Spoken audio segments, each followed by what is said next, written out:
when I was growing up, my mom was very disciplinarian. And at that time, I didn't understand that. I was like, oh, mom, you know, I don't want to get into, I don't want to do this. I was very, as a teenager, we had our days. But now when I look back, I'm only grateful to God and grateful to her that I believe solely that it was the discipline that she put in me. And at that time, they may not understand it, but when they get into university, it's the words that you told them, it's the words that were deposited into their hearts and their minds that will take them along the way. Because at the end of the day, we will always be with them 24/7. So it's to recognize the power that is instilled in us as parents. I'm not a parent yet, but these are the things that I'm preparing for in the future by God's grace. So it's understanding the power, like the difference between, I mean, they say that life and death is in the power of the tongue. A lot of times, are we speaking life over these children as well, or are we cursing them? And by cursing them, it doesn't necessarily mean saying, but kids are they need encouragement, they need positivity, they need that open communication. Discipline doesn't necessarily mean that you push them away. I mean, the Bible also talks about the staff and the rod, right? So it's God uses the staff, I would believe, as iron hands to teach you lessons, but at the same time, he uses it to pull you closer. So as a parent, I believe that discipline isn't only about trying to allow them to know that you're a parent, but bringing them closer to also understand that you're their friend so that they can have that open communication with you. So be consistent and practice what you preach is what I would tell parents. Invest in books and educational activities. Kids, always keep the kids engaged. Give them alternatives to what they can do beyond watching TV 24/7 on their books, on their phones, or any other thing that you may find that is corrupting in these times. And try to reduce the amount of time the kids spend on these devices. Have an open communication with the children. Devote your time. Help them understand faith from the beginning. So if you're a faith-based person, whatever faith you practice, I'm sure that some of those faiths have very uplifting messages that you can. A lot of times that I found when I got to university was that it wasn't about, you know, when you're young, you don't understand these things. When your mom is saying, be prayerful, be good to others, be kind, be this and be that, but it will carry you.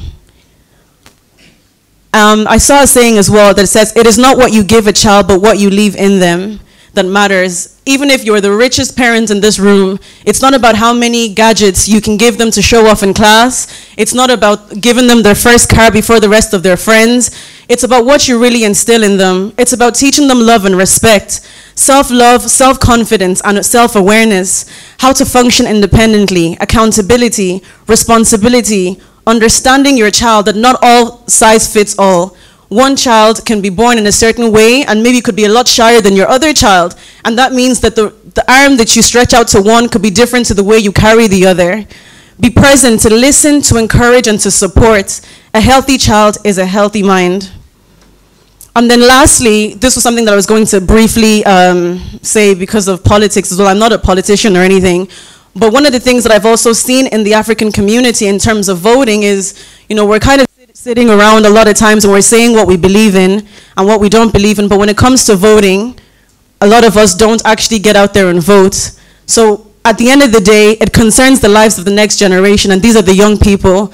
Whether they'll be in these offices, whether they'll be treated fairly, we have to be able to turn on your news, read a couple of books, what is actually going on in society, and the leaders that will be able to help our children in the black community and whatever other community is in Ireland to get to the next level and that we'll be happy with. So if we're here today and we've complained about the opportunities that are given to anybody that we know, let's ask ourselves, could we have been better in the last election, or are we prepared for the next one that is coming along?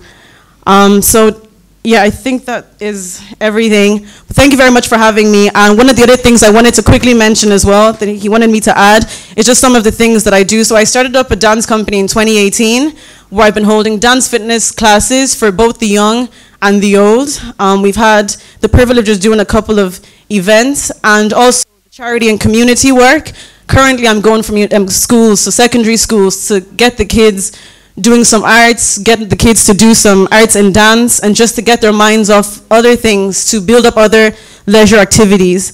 And also, I've been going into the communities as well to participate in these with these youths, teaching them dance and teaching them other variations of sports. Thank you very much. Thank you.